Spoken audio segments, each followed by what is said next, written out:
বর 6 দিন থেকে আমাদের ইন্ডিয়াতে নেই, একটা দুশ্মনের এরিয়াতেই আছে। আমি কি করে চিন্তা না করি? ওনারা শুধু একটাই কথা বলছেন, চিंता मत कीजिए, चिंता मत कैसे। ठीक है, मानते हैं पूरा देश मेरे पति के लिए लड़ रहा है, सब कोई लड़ रहा है, लेकिन मुझे क्या रिजल्ट मिल रहा है आप लोग ये तो बताइएगा मुझे।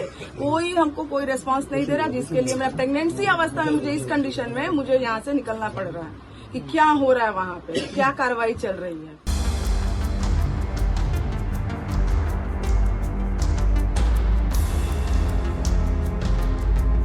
আমি নিজে মর্জি থেকেই যাচ্ছি, পুরো দেশ জনগণের জন্য দাঁড়িয়ে আছি, আমি একটু কিছু করতে পারি যদি ওনার জন্য, সেজন্য আমি যাচ্ছি।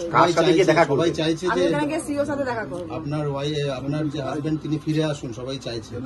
নিশ্চয়ই, দেখুন স্যার, ওটা দেশের একটা জওয়ান আছে, বুঝলেন, সবাই চাইছে। আমি কোথায় এটা দিয়ে ডিক্লাইন করছি? আমি জানি সবাই চাইছে উনি আসুন, কিন্তু স্যার আপনি একটা কথা বলুন, আমি তো কোনো খবর পাচ্ছি না। আজকে 6 দিন 7 দিন